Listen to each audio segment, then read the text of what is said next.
Foi a partir do prazer físico, quando ela começou a se tocar, que Bella, a protagonista de Pobres Criaturas, começou a despertar o interesse pelo mundo, a despertar o interesse por descobrir mais as coisas. Até aquele forte desejo por exploração que a gente tem quando tá muito interessado, muito focado em algo específico. E a partir desse ponto, o filme mostra o quanto ela se torna uma pessoa destemida a desbravar e a conhecer tudo que a vida oferece. E claro, a partir do momento que ela vai acumulando mais e mais conhecimento, logo vai se tornando uma pessoa mais inteligente. Mas antes da gente começar a explorar um pouco mais esse assunto, é preciso que a gente destaque aqui uma coisa muito importante, porque talvez você tenha um conceito de inteligência um pouco diferente. E é preciso que a gente coloque aqui os pontos nos is, né? O que é inteligência? E antes de mais nada, a gente precisa separar inteligência de sabedoria, que pode confundir muita gente pode achar que é a mesma coisa, mas não é. Uma pessoa sábia é uma pessoa que ela acaba percebendo coisas no mundo, nuances que acabam tornando as decisões delas mais assertivas. Ela geralmente sabe o que ela tem que fazer em determinados assuntos, em determinadas situações, e isso, a sabedoria, a gente adquire vivendo experiências. Você pode muito bem ter uma pessoa super inteligente, mas que não seja nem um pouco sábia, que em determinadas situações de conflito ou em que ela é colocada numa sinuca de bico, ela não sabe, ela não faz ideia do que fazer. Ou o contrário, alguém que tem muito pouco estudo, que em termos de inteligência não tem uma amplitude muito grande, mas que não se mete em confusão justamente porque sabe como agir em determinados momentos. Ela sabe, não vou fazer isso aqui porque isso vai dar merda. Enquanto eu tava editando esse vídeo, a parte que eu explicava o que era inteligência para poder montar meu argumento acabou ficando muito chata e eu acabei viajando na maionese usando exemplos que não tinham nada a ver. Por causa disso eu tive que cortar, só que eu acabei percebendo depois que eu me passei no conceito de inteligência. Eu acabei não dando ele, o que fez com que o vídeo ficasse meio truncado na ideia que eu quero passar. Mas basicamente, só para eu não demorar muito aqui nessa adição desse vídeo, eu tava explicando que enquanto inteligência estava muito ligado à questão do conhecimento acadêmico, conforme você vai lendo, você vai estudando, você vai lendo livros, você vai vendo filmes, enfim, você vai consumindo mais coisas culturais, mais obras culturais, você vai aumentando sua inteligência, enquanto a sua sabedoria ela é alimentada de uma forma diferente, de uma forma muito mais empírica. Você tem que viver para aumentar a sua sabedoria, você tem que observar mais e analisar mais para poder ser considerado uma pessoa sábia no futuro. E muitas vezes, às vezes você nem consegue chegar a ser uma pessoa sábia, mas enfim, o meu argumento, eu tava defendendo que a inteligência era algo que você ia construindo conforme você necessariamente tem que consumir mais coisas, enquanto que sabedoria, além de não ser algo garantido que você ia conseguir ter no futuro, era algo que você tinha que viver e experienciar obrigatoriamente para se adquirir.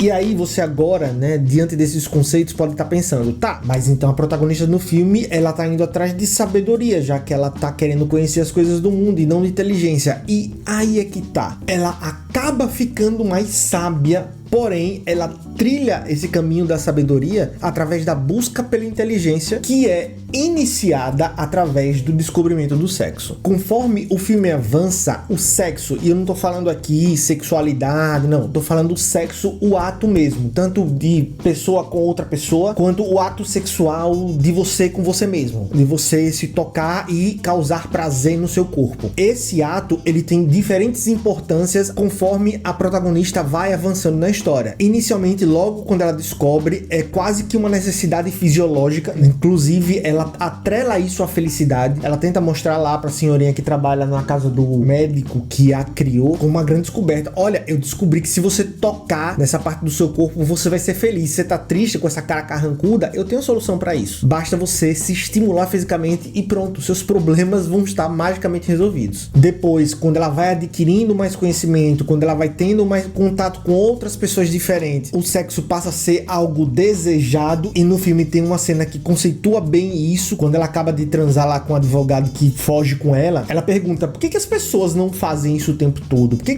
todo mundo não fica transando o dia inteiro, já que é uma coisa tão boa, já que é algo que traz tanto prazer pro nosso corpo? Eu não entendo porque as pessoas não estão o tempo inteiro fazendo isso. Só que nesse momento da jornada dela, ela já começa a dividir a atenção com outras coisas, o mundo já começa a mostrar outras belezas. por exemplo, quando ela tá numa rua de Lisboa e ela vê uma cantora lá tocando um fado e ela fica extremamente encantada com aquilo. Mais pra frente a gente tem uma terceira fase, quando o sexo se torna uma ferramenta para ela se sustentar financeiramente, porque aconteceu algumas coisas aqui, caso você não tenha visto o filme, eu não vou entregar todos os spoilers, tá? Mas em determinado momento da história, ela encontra no sexo uma forma de ganhar dinheiro e com isso conseguir pagar inicialmente ali umas contas, mas também frequentar lugares que ela antes não tinha condições de fazer sozinha. E é nessa fase também que ela começa a descobrir coisas conflitantes dentro dela. Quando ela começa a pensar e a não entender o que se passa dentro da cabeça dela de forma sensorial, ela percebe que ela tá fazendo o sexo, que é uma coisa que ela sempre curtiu, algo que ela sempre gostou, ela tá ganhando dinheiro, o que tá dando liberdade financeira a ela, mas ao mesmo tempo ela tá ficando meio que oca. É como se ela não conseguisse mais sentir prazer em olhar, em observar essas coisas. A gente vê isso numa cena de diálogo onde ela e uma outra personagem bem mais velha conversam sobre isso. Claramente essa outra personagem mais velha tá tirando proveito dela, mas ao mesmo tempo passa conhecimentos muito importantes de que a gente nem sempre pode fazer tudo que a gente quer. Nem sempre que tudo que a gente deseja imediatamente é o melhor pra gente como pessoas olhando a longo prazo. É nessa fase, inclusive, que a gente vê uma grande discrepância da personagem Bella Baxter, como ela tá e como ela foi há 20, 30 minutos de filme. Quando ela tinha um sexo como desejo apenas puro e simples, ela tinha comportamentos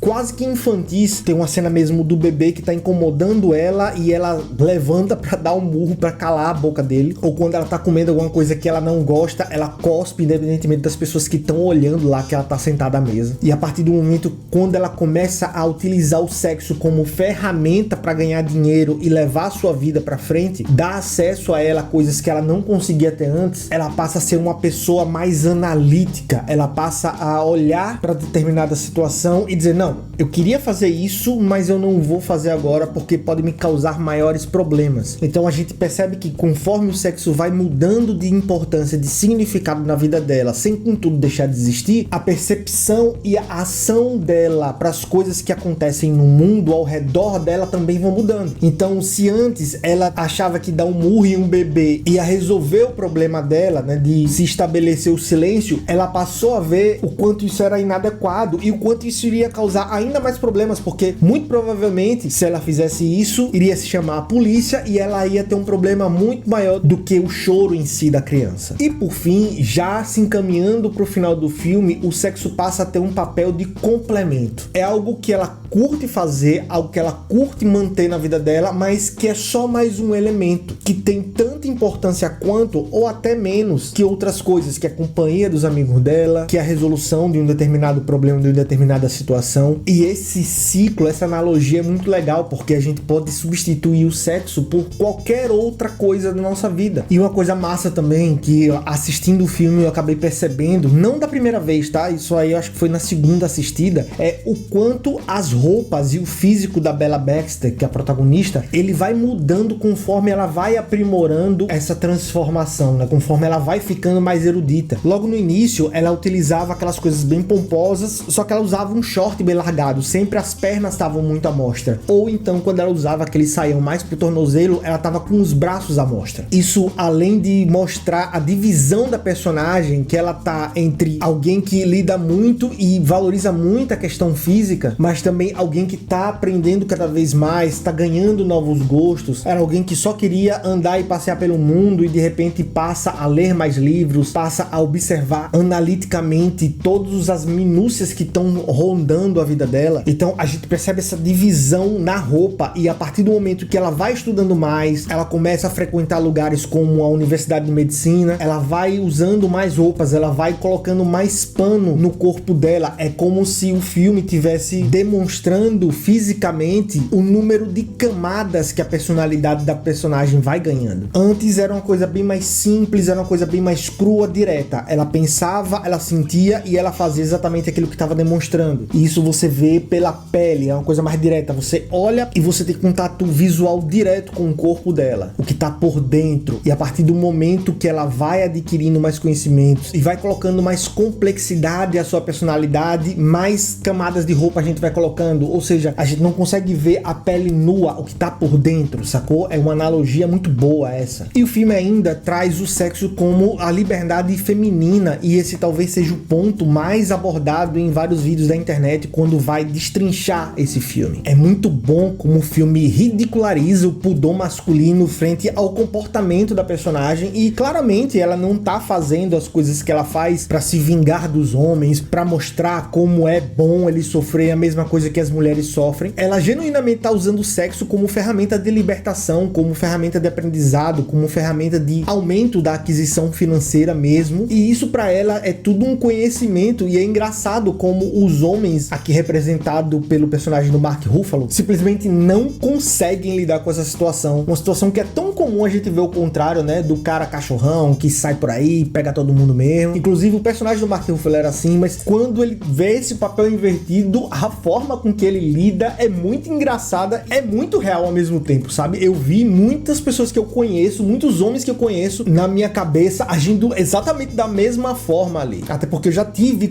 esse tipo de conversa, tipo, tá, você aí tá dizendo que a traição masculina é praticamente uma necessidade fisiológica, mas se fosse o contrário, né? Você queria que sua mulher perdoasse você, mas e se fosse o contrário? Você pegasse ela, você perdoaria? Não, aí não, isso não pode acontecer, até porque mulheres não precisam disso. É sério, pode parecer algo que eu tô inventando, mas não é. Eu já escutei isso de alguns conhecidos, alguns até amigos meus, e eles estavam falando muito sério. Então, nisso o filme brilha também pra mim. É um filme muito bom, gente, que vale muito a pena. Ele trata desses pontos com uma leveza muito grande. Nesse último detalhe aí, ele trata o machismo estrutural de uma forma muito diferente. Inclusive, eu até conversei com algumas pessoas sobre esse filme, algumas pessoas mais novas do que eu, e por incrível que pareça, algumas opiniões foram bem surpreendentes. Muitas pessoas ficaram cheias de pudor com o filme, porque tem cenas explícitas demais, coisas sem a menor necessidade, e isso me colocou pra pensar, além do que o filme trazia em si, como é que as pessoas